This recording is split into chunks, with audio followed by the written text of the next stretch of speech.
देते हैं, उसके अंदर वो एंटीबॉडी मौजूद है, एंटी सीरम पार्ट में, उसको लेके उसको प्यूरिफाई किया जाता है और अच्छे से स्टोर करके रख दिया जाता है।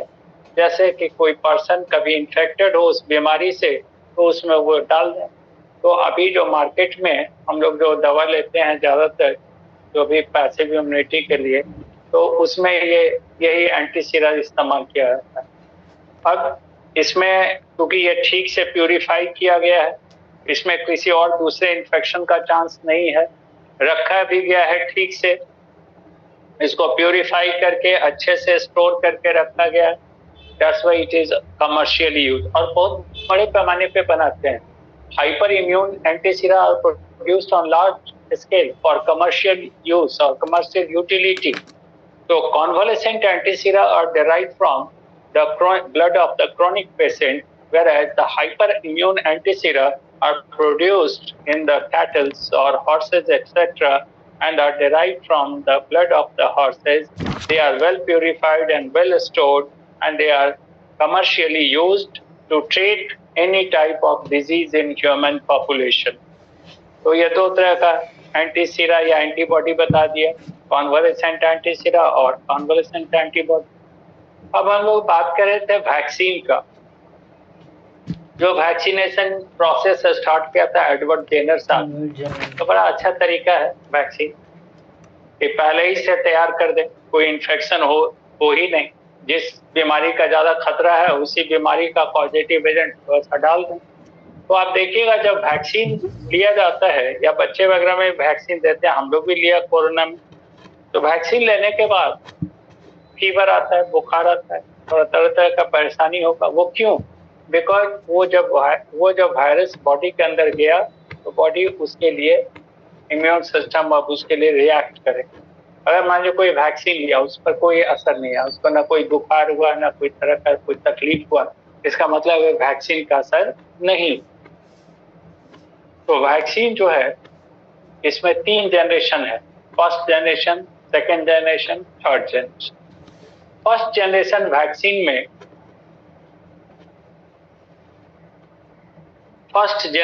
वैक्सीन में पूरा का पूरा बैक्टीरिया या वायरस को ही बॉडी के अंदर डाल दिया जाता है to sensitize the immune system. The whole virus और bacteria, whole body of the virus और bacteria is injected into the body of the infected person or suspected person to sensitize the immune system or to induce the antibody formation. तो इसमें बहुत तरह का problem हुआ, because पूरा का पूरा आपने बैक्टीरिया या वायरस को डाल दिया है, तो उससे कई तरह का साइड इफेक्ट आएगा, कई तरह का प्रॉब्लम आएगा। दूसरा जब और एडवांस किया गया तो सेकेंड जनरेशन वैक्सीन तैयार हुआ। सेकेंड जनरेशन वैक्सीन में जेनेटिक इंजीनियरिंग से बैक्टीरिया या वायरस या कोई भी जो पैथोजन है उनका जो न्यूक्लिक एसिड है उसको अलग किया गया, उसको प्यूरिफाई किया गया और उसको डाला जाता है उस पर्सन में to induce the antibody formation. तो इसमें भी साइड इफेक्ट होता है, थोड़ा कम होगा फर्स्ट जनरेशन से। तो फर्स्ट जनरेशन से थोड़ा बेटर है, यहाँ पे आप जेनेटिक मटेरियल डाल रहे हैं, सिर्फ पैथोजन का, बैक्टीरिया वायरस का जेनेटिक मटेरियल डाल रहे हैं बॉडी के अंदर टू इंड्यूस एंटीबॉडी फॉर्मेशन, जबकि पहला फर्स्ट जनरेशन में पूरा का पूरा बॉडी डाल दे रहे हैं। और जो थर्ड जनरेशन वैक्सीन है, जो अभी कोरोना वैक्सीन भी था जो इस्तेमाल हुआ, वो सिंथेटिक डीएनए और आरएनए, सिंथेटिक जेनेटिक मटेरियल, उस वायरस या बैक्टीरिया का सिंथेटिक जेनेटिक मटेरियल, और ये काफी जेनेटिक इंजीनियरिंग से तैयार किया गया है। इसमें साइड इफेक्ट बहुत मिनिमम होता है, काफी मिनिमाइज नेग्लिजिबल साइड इफेक्ट है, जो कोरोना वैक्सीन में भी था। साइड इफेक्ट तो होगा ही, थोड़ा कम है, बहुत कम है। तो इसको डाला जाता है। इसमें ना ओरिजिनल बॉडी है बैक्टीरिया वायरस का, ना ओरिजिनल जेनेटिक मटेरियल, ये सिंथेसाइज्ड है। इसको थर्ड जनरेशन वैक्सीन कहते हैं। अभी जो इस्तेमाल हो रहा है वो थर्ड जनरेशन वैक्सीन का। सेकेंड जनरेशन वैक्सीन का अभी एग्जांपल हेपेटाइटिस बी का जो वैक्सीन है वो सेकेंड जनरेशन वैक्सीन है। अदरवाइज कोरोना वायरस या अब जो बन रहा है वो थर्ड जनरेशन। तो खैर ये हो गया। तो अभी तक हम लोगों ने डिस्कस किया है इसमें नॉन स्पेसिफिक इम्यून कंपोनेंट तो कंप्लीट किया हम लोगों ने, जिसमें इंटरफेरॉन पे ध्यान रखिएगा, फैगोसाइटोसिस का मेथड भी पूरा प्रोसेस बताया, और उसके बाद हम लोगों ने डिस्कस किया एंटीजन। एंटीजन में ईपीटोप जो एरिया बताया था 7 नैनो स्क्वायर मीटर, उस पे 8 to 9 अमीनो एसिड्स हैं, 8 to 10 amino acids which act as the binding और receptor site for the antigens. और हमने ये भी कहा कि these binding sites are somewhat non-specific in nature because sometimes they may provide attachment to within those antibodies which have been produced against other types of antigens। और इस काम के लिए टोनी गावा को नोबेल प्राइज मिला। नोबेल प्राइज उन्होंने 1987 में टोनी गावा को नोबेल प्राइज मिला इस वर्क पे। तो तब से हम लोग ये नहीं कह सकते हैं कि एंटीजन एंटीबॉडी रिएक्शन 100% स्पेसिफिक है। फिर हम लोगों ने हेप्टेन डिस्कस किया। हेप्टेन ये नॉन प्रोटीनस सब्सटेंस है, नॉन प्रोटीनस है, मॉलिक्यूलर वेट 10,000 से कम है, और ये एंटीबॉडी नहीं बनवा सकता है, बट समटाइम्स ये एंटीबॉडी से बिल्कुल वैसा ही रिएक्ट करता है जैसा कोई एंटीजन। तो ऐसे सब्सटेंस के लिए हम लोग हेप्टेन्स कहते हैं। उसके बाद हम लोगों ने स्पेसिफिक इम्यूनिटी का 2 टाइप पढ़ा, एक तो एक्टिव और दूसरा पैसिव। एक्टिव इम्यूनिटी में शरीर खुद एंटीबॉडी बनाता है after getting expose to an antigen. 2 तरीके से एक्सपोजर हो सकता है, एक तो नेचुरल एक्टिव इम्यूनिटी, अपने आप इन्फेक्शन हो गया, और दूसरा एक्वायर्ड, जैसे ब्लड ट्रांसफ्यूजन हुआ, कोई एड्स पेशेंट है, HIV है, उसका आ गया तो फिर वो भी हो सकता है। और इस पर एक्सपेरिमेंट किया एडवर्ड जेनर ने। एडवर्ड जेनर को कहा गया फादर ऑफ इम्यूनोलॉजी।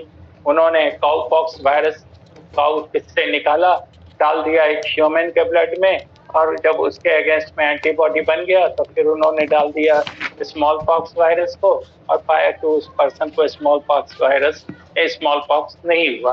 तो इसका कारण था कि ये ईपीटोप जो है ये नॉन स्पेसिफिक नेचर का, इसलिए अगर वो स्पेसिफिक होता तो काउपॉक्स वायरस के अगेंस्ट में एंटीबॉडी बनाता, तो वो स्मॉल पॉक्स वायरस के खिलाफ काम नहीं करता। अगर काम किया तो इसका मतलब है कि ये non specific binding site. Anyway, फिर हम लोगों ने पैसिव इम्यूनिटी डिस्कस किया। पैसिव इम्यूनिटी में एंटीबॉडी खुद बनता नहीं है शरीर में, उसको बना बनाया एंटीबॉडी प्राप्त करते हैं। नेचुरल तरीके से प्राप्त कर लिया तो जिसका एग्जाम्पल है प्लासेंटा के थ्रू IgG मदर के ब्लड से, या IgA थ्रू द कोलेस्ट्रम, अपने आप मिल गया बच्चे को, वो फीटस को मिला, ये न्यूबॉर्न बेबी को मिला। और उसके बाद जो एक्वायर्ड पैसिव इम्यूनिटी है, इस पे वर्क बताया था एमिल वॉन मेरिंग का। कॉर्निबैक्टीरियम डिप्थेरी को उन्होंने ये इंजेक्ट किया पहले शिप में, और फिर उस एंटीबॉडी को इंजेक्ट कर दिया एक चाइल्ड में जो सफर कर रही थी डिप्थेरिया से, और वो ठीक हो गई। तो तब से हम लोग कोई भी बीमारी होता है तो बना बनाया एंटीबॉडी या एंटीटॉक्सिन लेते हैं, उसको बस उसके बाद वो बॉडी में जाएगा और उस पैथोजन को खत्म करेगा और हम लोग ठीक हो गए। हम लोग के इम्यून सिस्टम को कोई उसमें टेंशन नहीं है, वो बना बनाया आ गया। तो it is passive, acquired passive. और इस काम के लिए एमिल वॉन मेरिंग को नोबेल प्राइज दिया गया। अब हम लोग डिस्कस करेंगे लिम्फोसाइट्स। क्योंकि एंटीबॉडी बनेगा तो एंटीबॉडी बनाने वाला बी सेल और टी सेल है, तो इसलिए पहले बी सेल और टी सेल को समझ लें, फिर एंटीबॉडी पर बात करें। तो बी सेल, बी लिम्फोसाइट, और T cell, T lymphocytes, these are the part of the WBC। ये WBC का टाइप है। WBC हम लोग पढ़ते हैं, 5 टाइप है WBC का। वो 2 मेजर ग्रुप में बांटा गया है, ग्रैनुलोसाइट्स और ए ग्रैनुलोसाइट्स। ग्रैनुलोसाइट्स इसमें साइटोप्लाज्मिक ग्रैन्यूल्स हैं, उनका फिर टाइप बनाया गया on the basis of staining property. अगर वो एसिड और बेसिक डाई के मिक्सचर से स्टेन होता है तो न्यूट्रोफिल कहते हैं। These are also called polymorphonuclear cells भी कहते हैं। पॉलीमॉर्फोन्यूक्लियर सेल बिकॉज इसमें number of lobes in the nucleus varies from 1 to 7, जो आगे बताएंगे अभी। दूसरा टाइप है basophil stain with basic dye. तीसरा है acidophil stain with acid dye. और ए ग्रैनुलोसाइट, इसमें साइटोप्लाज्मिक ग्रैन्यूल्स नहीं है, therefore they do not stain with any dye. उसका दो टाइप है, एक तो लिम्फोसाइट और दूसरा मोनोसाइट। मोनोसाइट जिसको जाइंट डब्ल्यूबीसी कहते हैं, काफी बड़ा है, 18 माइक्रोन इन डायमीटर होता है उसका साइज। तो अभी हम लोग लिम्फोसाइट की बात कर रहे हैं। लिम्फोसाइट्स दो तरह, बी सेल्स और टी सेल। ये जो बी शब्द है, पहले भी बताया है कि this B term has been derived from bursa fabricius. Bursa fabricius is the lymph node present in the cloaca of birds. Teacher बताते हैं कि बी सेल नाम दिया गया है बिकॉज ये पाया जाता है ब्लड में, बॉडी फ्लूइड में, बोन मैरो में। अब ये चांस की बात है, ये जहां भी मिलता है वो बी से ही नाम है, चाहे बॉडी टिश्यू हो, ब्लड हो, बॉडी फ्लूइड हो, बोन मैरो हो, सबका नाम बी से है। तो हम लोग भी समझ लेते हैं कि हाँ शायद बी से नहीं। ये जो बी टर्म है, it has been derived from the bursa fabricius. Bursa fabricius is the lymph node present in the cloaca of birds. जैसे मान लीजिए ये बर्ड है, तो बर्ड का क्लोएका है, तो क्लोएका में यहाँ पे लिम्फ नोड होता है जिसका नाम है बर्सा फैब्रिसियस।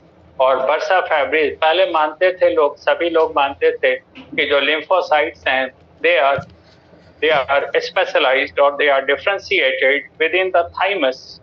यानी सबका मानना ये था कि जो लिम्फोसाइट्स हैं उनका डिफरेंशिएशन थाइमस में होता है।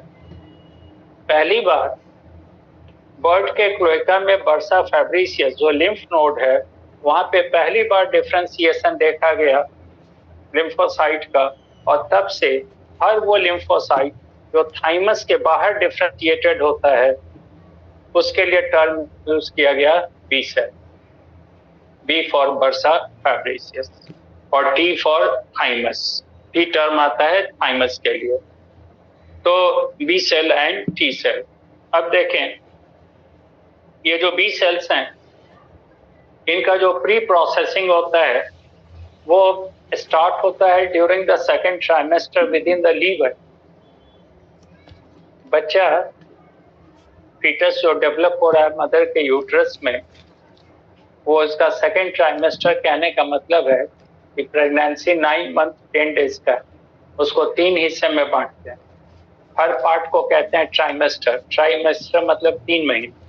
तो first 3 month of pregnancy first trimester, 4th, 5th और 6th मंथ सेकेंड ट्राइमेस्टर, और 7th, 8th और 9th मंथ थर्ड ट्राइमेस्टर। तो हमने कहा कि बी सेल्स का डिफरेंशिएशन स्टार्ट होता है सेकेंड ट्राइमेस्टर में within the liver. Liver के अंदर बी सेल्स का डिफरेंशिएशन स्टार्ट हुआ। थर्ड ट्राइमेस्टर में, जब सेकेंड ट्राइमेस्टर के बाद जब थर्ड ट्राइमेस्टर डेवलपमेंट आगे बढ़ा, तो थर्ड ट्राइमेस्टर में the differentiation occurs in the bone marrow, gut associated lymphoid tissue जो पढ़ेंगे हम लोग, पेयर्स पैचेज होता है, lymph node present in the intestinal villi. Intestinal villus में लैक्टियल होता है which are the fine lymph capillaries, उसके अंदर फाइन लिम्फ नोड्स हैं, पेयर्स पैचेज, जिसको गाल्ट भी कहते हैं। फुल फॉर्म होता है गट एसोसिएटेड लिम्फोइड टिश्यूज। तो गाल्ट में यानी पेयर्स पैचेज में, बोन मैरो में जितने भी लिम्फ नोड्स हैं और लिम्फेटिक ऑर्गन्स हैं या टॉन्सिल्स वगैरह जितना भी है, सब में इसका डिफरेंशिएशन होता है बी सेल्स का। And it continues after parturition till death.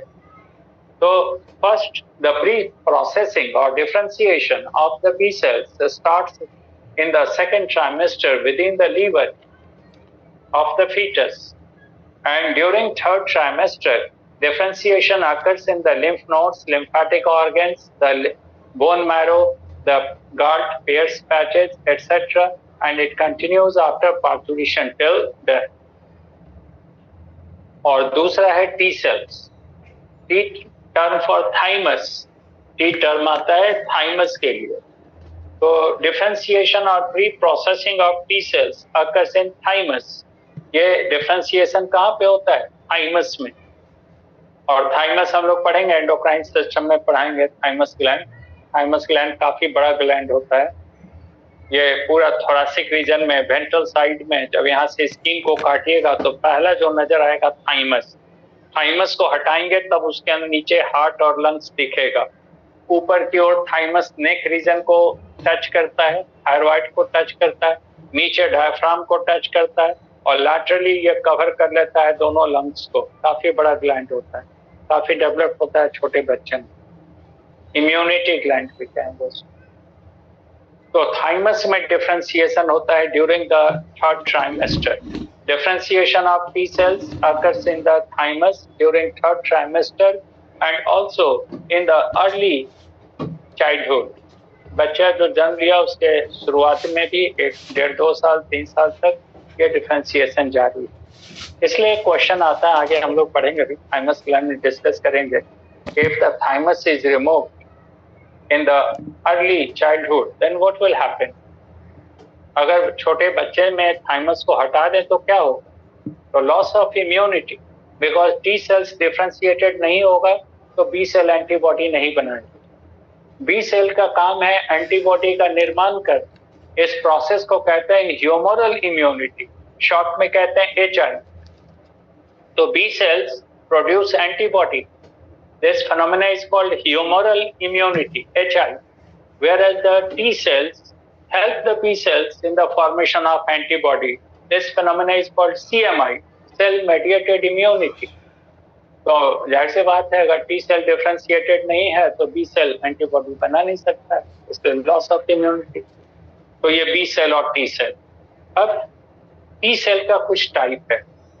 B cell तो एंटीबॉडी बनाएगा, उसका टाइप है, एक ही टाइप है मेमोरी सेल, आगे बात करेंगे। लेकिन टी सेल इसका कई टाइप है। जैसे टी सेल के टाइप में देखें तो टी हेल्पर शॉर्ट में कहते हैं। फर्स्ट है टी हेल्पर, TH, इसका फुल फॉर्म होता है T helper. Second T suppressor, TS कहते हैं, TS, S for suppressor. Third TC और TK, T साइटोटॉक्सिक और T किलर। फोर्थ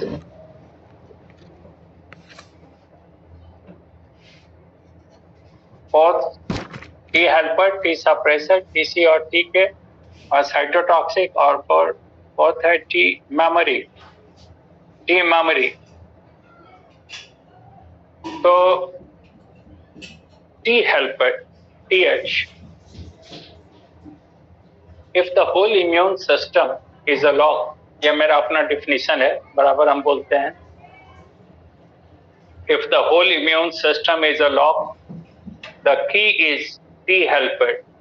अगर पूरा का पूरा इम्यून सिस्टम एक ताला है तो उसकी चाबी है T helper। अगर चाबी को अल्टर कर दें ताला नहीं खुलेगा, तो वैसे ही टी हेल्पर को अगर अल्टर कर दें तो इम्यून सिस्टम काम नहीं करेगा। यानी T helper is the most important immune component in our body. हम लोगों के शरीर के अंदर अगर सबसे इंपॉर्टेंट कोई चीज है इम्यूनिटी में तो टी हेल्पर। और आप आगे पढ़ेंगे, एड्स पढ़ाएंगे, इसी में आगे बात बढ़ेंगे तो एड्स भी पढ़ेंगे।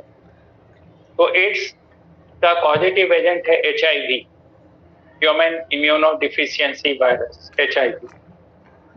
एंड अनफॉर्चुनेटली, दुर्भाग्यवश, HIV has great avidity or affinity for a specific binding site which is called CD4 binding site.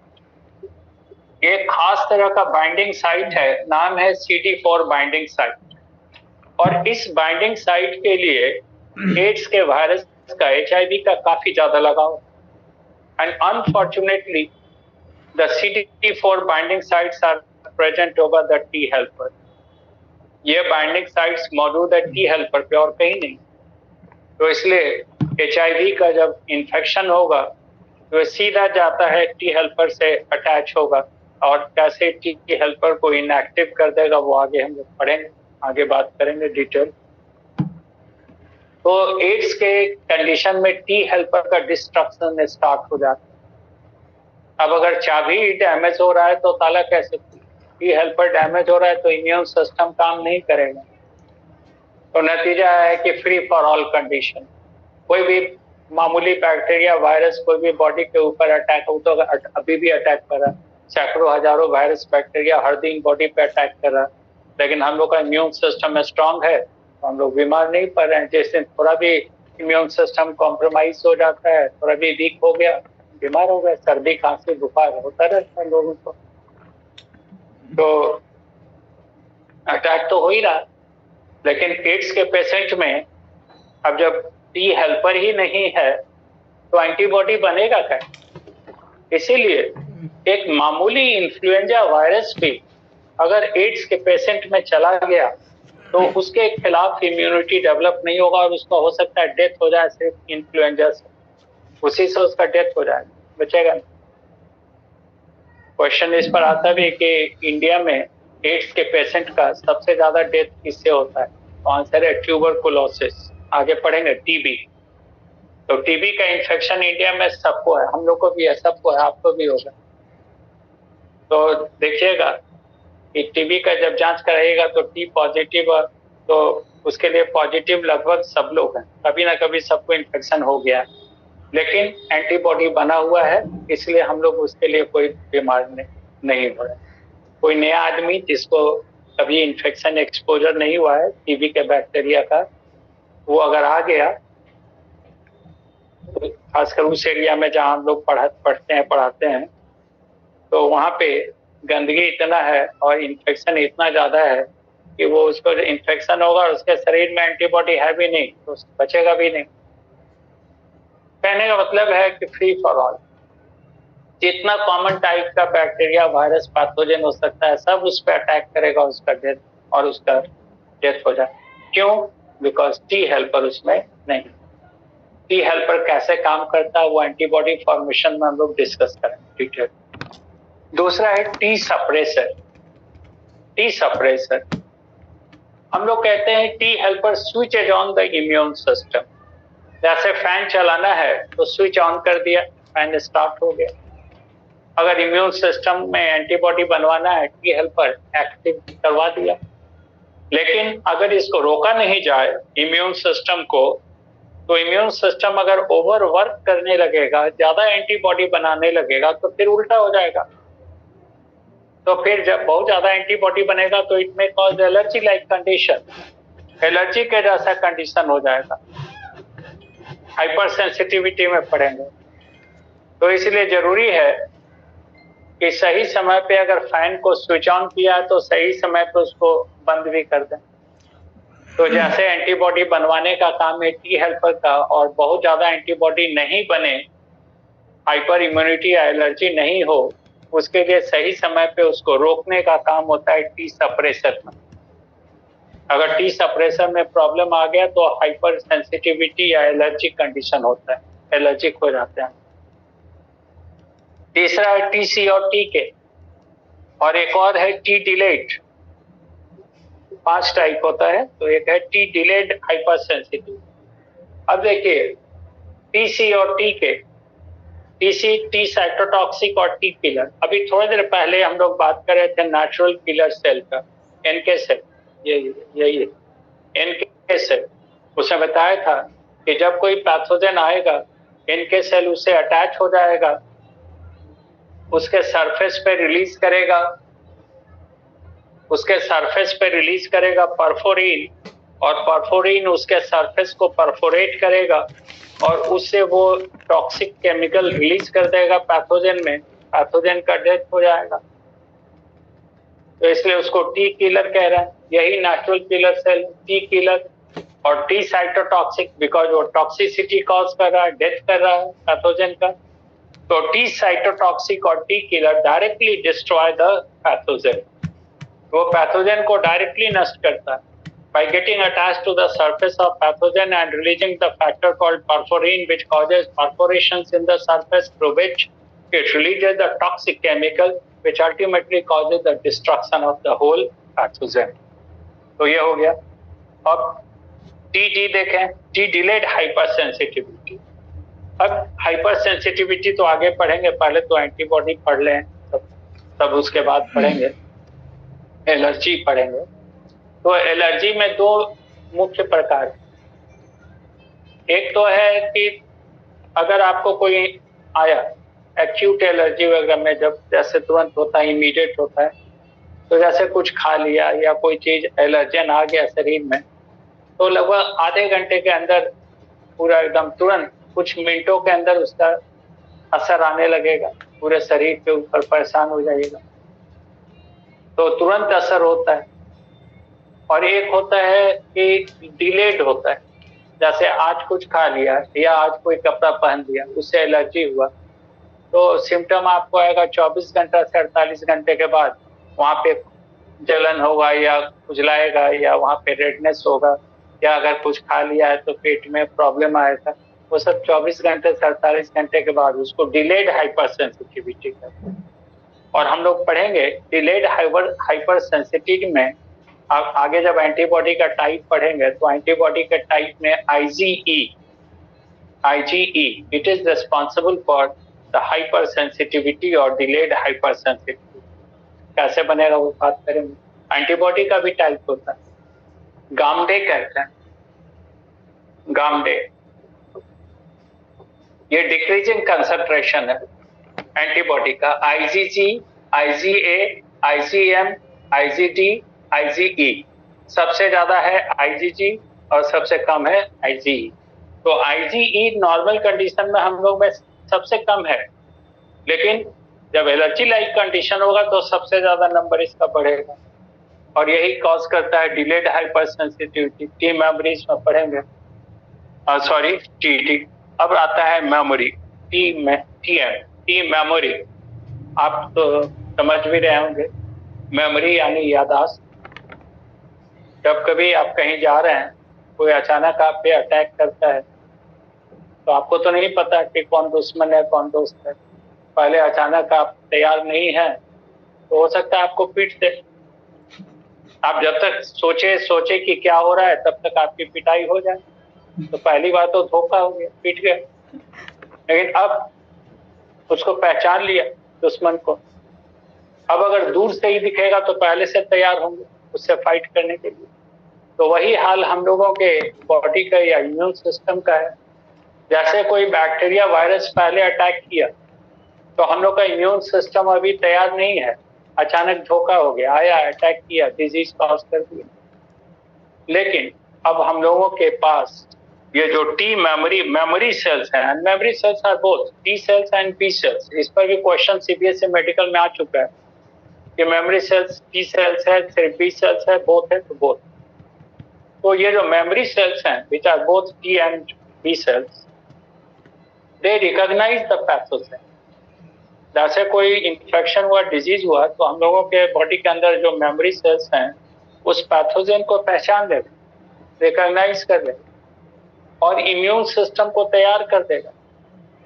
अब जैसे ही दूसरा अटैक आया तो इम्यून सिस्टम तैयार है to fight with the pathogen.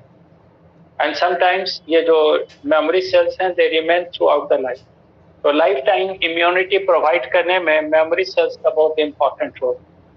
तो these are the 5 types of T cells: T helper, T suppressor, T cytotoxic or T killer, T memory, and T delayed hypersensitivity. Out of which the most important one is the T helper. सबसे important है T helper. तो हम लोगों ने B cell और T cell में कहा, B cell provide humoral immunity, HI means they produce antibody. T cell, they help the B cells in the formation of antibody. It is called cell mediated immunity, CMI. B cell का नाम B cell इसलिए दिया गया because इसको पहली बार study किया bursa Fabricius, lymph node flowing in the blood in the bird. और T cell का नाम इसलिए है कि डिफरेंशिएशन होता है थाइमस में. अब बी सेल का डिफरेंशिएशन पहले स्टार्ट होता है फीटस के लीवर में ड्यूरिंग द सेकंड ट्राइमेस्टर, यानी from 4th to 6th month. और थर्ड ट्राइमेस्टर में differentiation occurs in the lymph nodes, lymphatic organ, GALT जिसको पियर्स पैच कह रहे हैं, या बोन मैरो के अंदर जो लिम्फ नोड्स हैं वहाँ डिफरेंशिएट हो, और ये जारी रहेगा आफ्टर बर्थ टिल डेथ।